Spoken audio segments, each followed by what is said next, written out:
In this video, I'm going to walk you through my spring favourites, and that will include skincare, makeup, clothes, music, book, TV and film. So let me start with skincare, and I've got a body wash and I also have a deodorant, a roll-on deodorant in fact. Now this is from a brand called Urtekram. I don't know if that's correctly pronounced, but it's Danish. And I found it when I was trying to hunt around the internet for unfragranced products. Now this brand does do fragrance products as well, but it does have some unfragranced products, including a deodorant. That was really what I was looking for, because I do have a high-end unfragranced deodorant, which is the Sweet Pity, I think it's called Sweet Pity deodorant by Drunk Elephant, but it is £15. It's super expensive. And to be honest, it's a little bit like putting Copydex, the glue, under your armpits, because it's got that weird applicator, which I couldn't work out at first, where you kind of push up thing underneath and then it's got little holes and the sort of stuff comes out, and it reminds me of Copydex. Anyway, it's 15 quid, so it's super expensive, whereas this one, can't remember how much it is off the top of my head, but much cheaper, and it's a roll-on, which I really like. Looks like that. Now the only thing is, I've noticed that it does dry out quite a bit, so you do have to give it a good shake. But you can hear it's got plenty in it. I only got it a couple of weeks ago, but I really like it. And luckily they also do a body wash, which is unfragranced, which again I really like, which is very reasonably priced. The brand is quite ecologically sound. Everything is recyclable. It doesn't include any, I was going to say nasties, but no brand includes nasties in them. It's just super careful about what it includes and what it doesn't include. And it has been rated Denmark's most sustainable brand, which I think shows that it does care about the environment, which is always a good thing. So really like these products. I will link the details below with all the products that I talk about today. So they win on all fronts, being sustainable and being unfragranced as well. So the next products I'm going to talk about are from The Ordinary, and they are a shampoo, which you wouldn't necessarily know that that's what it was from the packaging, and a conditioner ditto, because the shampoo is actually called Sulphate 4% cleanser for body and hair. Okay, I mean, it does say it's for body and hair. It's a cleanser, it calls itself, not a shampoo. And the conditioner is, actually it does call itself a conditioner, but of course it's got a complicated name, as it would do, and I'm going to have to read it out. Behentrimonium Chloride. Behentrimonium Chloride, 2% conditioner. Now, as we know, The Ordinary love to bamboozle you with all sorts of, I'm sure, perfectly correct scientific names, but they mean diddly squat to people like me, obviously. But happily, Dr Dray did the intel for me, because she did a video, and I'll link it down below for you, exactly about this brand, and that's what attracted me to it, because it sounded really interesting. As you know, with The Ordinary, all their products are unfragranced, which of course suits me down to the ground. And when I saw that they had a shampoo and a conditioner that were unfragranced, I thought, well, I'm going to make a beeline for these. Now, Dr Dray was very funny in her video, because she talked about what a weird experience it was using the shampoo, because she said it doesn't lather. So she said it was a bit weird, because obviously you expect most shampoos, they lather, don't they? When you put them on, they lather up and you massage them in and you rinse them off, and there you are with clean hair. But she said that didn't happen with the shampoo for her. But interestingly, it did happen for me. I mean, albeit it was a small lather, if you like. It wasn't much of a lather, but there was definitely a lather there. And I wonder if it's something to do with the hard water in London. She lives in, I believe it's Texas. I have no idea what the water quality is like in Texas, but I suspect it might be very different from London water. So if, for example, I tried this shampoo in, say, Suffolk, where I go quite a lot, which is a county on the east side of the UK, the water is definitely softer there, and you might find that actually the shampoo lathers very well in Suffolk. Anyway, if you've tried it and you live in Suffolk or somewhere else, let me know whether you're getting any lather out of it, because I'd be really interested to know. Anyway, going back to the actual products, I think they're really great. The shampoo, and it's not only a shampoo, it's a body cleanser, means that you don't have to have a separate, I mean, you could obviously use this, which I've just talked about, but actually, if you're going on holiday, and I intend to take these on holiday when I go in about less than 4 weeks time, yay! Then I'm definitely going to take these, because then I'll only have to take 1 bottle for shampoo and body cleanser, which is amazing. So absolutely love these products, very reasonably priced. Can't remember off the top of my head what they are, but everything will be linked down below. So I'm really impressed with them and really happy that Dr Dray pointed me to them, because I would not have spotted them had she not done her video. Now, the final skincare product I want to talk to you about is the Cerave Moisturising Cream, this one here. Now, I have mentioned this before in another video. I think it was, I've forgotten now, back in December, January. I'll link it down below for you anyway, where I went into quite a lot of the Cerave products. Now, I can't remember why I bought this particularly, but do you know what I really love it for? I don't use it for my face because my skin is normal. It's not dry, it's not greasy, it's just normal. It's old, wrinkly, but it doesn't have any grease in it. And if I put too heavy a cream, like a moisturiser on my skin, and to be honest, I don't use a moisturiser, I only use an SPF, or I do use a moisturiser occasionally at night, every other night actually. But what I use this for is my body. So I use it on my feet and I use it on my legs, and it's absolutely gorgeous. And let me show you. So it's lovely and thick. And if I put my finger in it, actually it's hand cream as well, I use it. Look at that, a nice big blob. It doesn't drip down in any way. So compared to the regular sort of moisture lotion, this is definitely a cream. Oh, it immediately feels so comfortable on the skin, and it does sink in quite well actually. I don't think it leaves a greasy film. It sinks in quickly and it's very efficient. It stops the skin from feeling dry, and I absolutely love it. And what I really like as well is because it hasn't got a pump applicator, or you know, it's not in a bottle, because it's in a jar. You can literally just put your finger in it, get the amount of cream that you want, and you can apply it quickly and easily. It just seems to me a more efficient way of applying cream to your body. Maybe not to your face, because for your face you don't want a massive amount, but for your body you obviously got a lot more space that you're trying to cover up with cream. And I just find it a very efficient way of adding moisture and emolliency, if that's even a word, to my body. So that is the Cerave Moisturising Cream. Again, very reasonably priced and of course unfragranced. A winner. So let's talk about makeup now, and I've got a couple of lipsticks. It's the same lipstick but in different shades, and they are the No. 7 Stay Perfect, and it's what I'm wearing at the moment. So as those of you who've watched my channel before will know, I've always been a lover of a matte lip, but I'm trying to get away from that, especially as we come into spring, summer, and this is about spring faves. So I'm trying to wear a lighter, less matte, more moisturising lipstick, and I think that it is actually quite attractive on me. I still feel slightly weird about it. It's funny, isn't it? You get so used to wearing the type of makeup and seeing yourself in a particular type of makeup, and when you get out of that zone, if you wear a different colour or a different texture, you go, oh, I don't know, is that really me? But anyway, I'm quite enjoying it at the moment, and let me just swatch the colours for you. I've got it in the shade Spring Pink and, oh, I can't read that. Oh, berry, something berry. Anyway, I'll link it all down below for you. I mean, they're not that dissimilar, actually, to be honest. They're both pinky type shades. I think I'm wearing the darker of the two. I'm wearing the one that's called berry something. Right, let me just swatch them on my arm. So we've got this one here. And this one, which I think is a bit darker, yeah. So I'm wearing the bottom one, which is the berry something. The top one is the pinky one.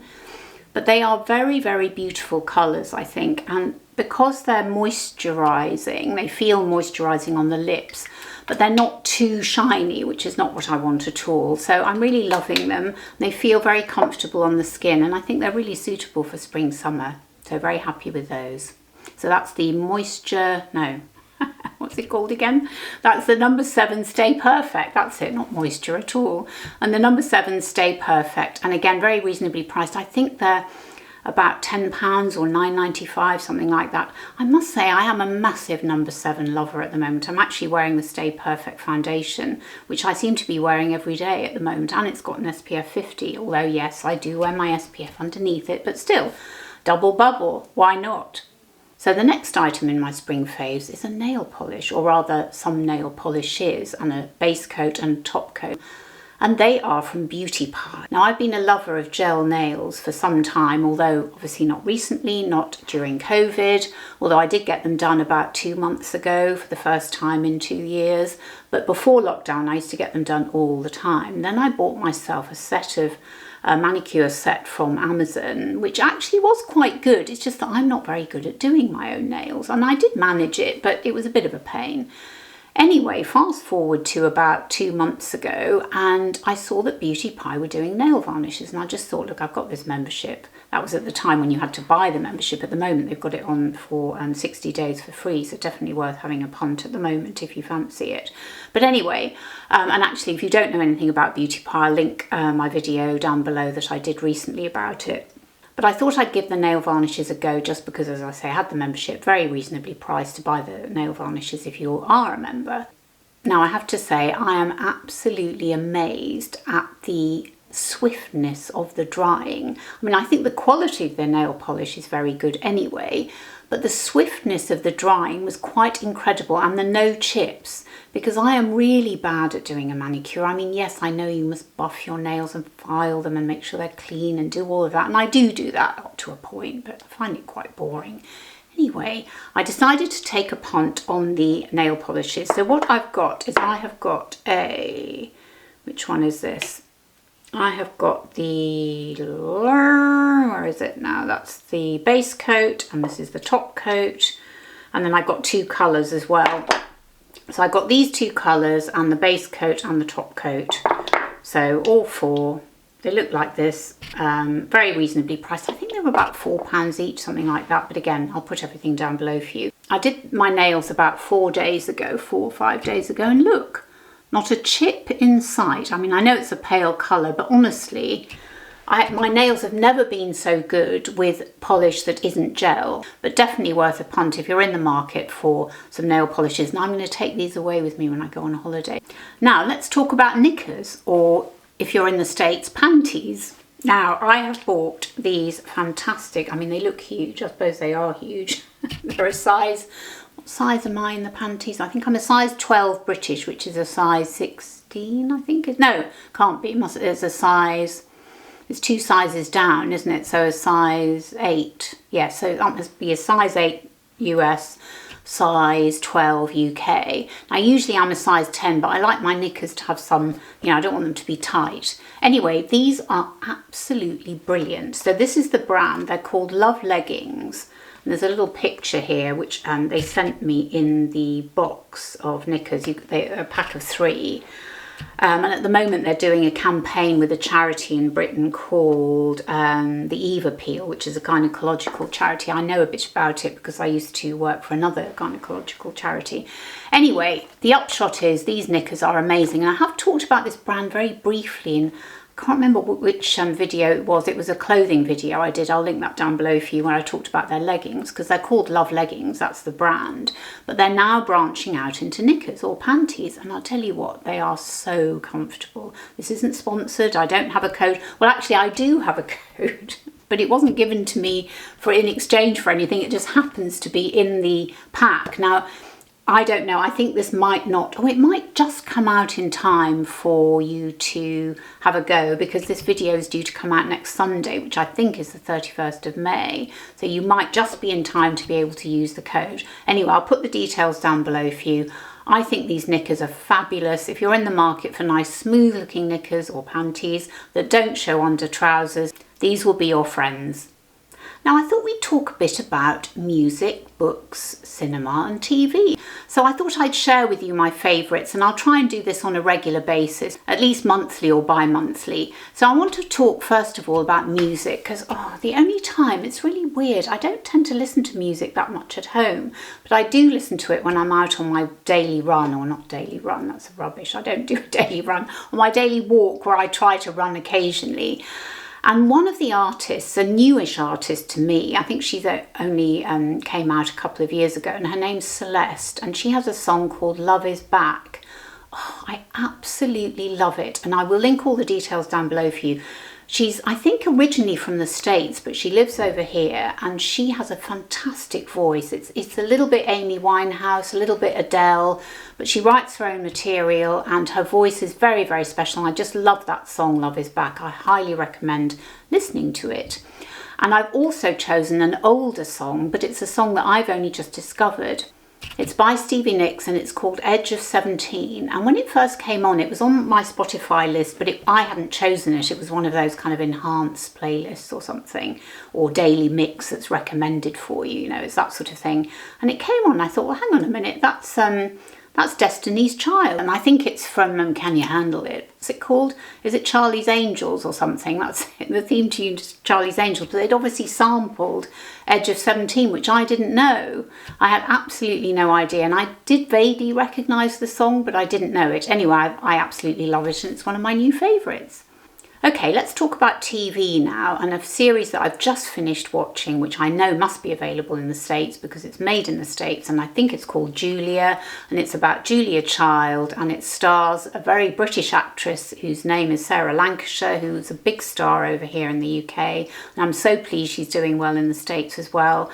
And it also has David Hyde Pierce, who I know, of course, from Frasier. And we've both really enjoyed watching it. It's been so much fun. And a film we both really enjoyed watching, although we didn't see it in the cinema, was called The Courier, which I think was made in 2020. And it stars, what's his name again? Benedict Cumberbatch. And it's about a British spy who spied for the British in Russia. So it has kind of a resonance, sad resonance at the moment. Very well acted by him. I vaguely remember the case, but I was a very young child when this all took place, which was in the 60s. So if you can find that somewhere to watch, I highly recommend it. And finally, I'm going to recommend an audiobook. Now, I'm a big Miriam Margolyes fan, and Miriam Margolyes is a British actress who works a lot in the States, and I think, or certainly used to work a lot in the States, and actually lived out there for a while. And she's written an autobiography. Now, it's not for the faint-hearted. It's not for those of you who don't like straight talking, very, what's the word? Very graphic language. But if you are okay with graphic language, particularly about sex, and you love her humour and you love her personality, then I think you will really love her autobiography. I absolutely loved it. I laughed, I cried. Because my mother was an actress, I do know a lot of the actors that she talks about, although she's, I mean, I think she's just turned 80, 81, and my mum would have been 99 if she was alive today, so she's quite a bit older. I also did actually meet her once when she was doing a one-woman show called Dickens Women, and it must have been about the early 90s, because my mum died in 92, so it must have been 1991.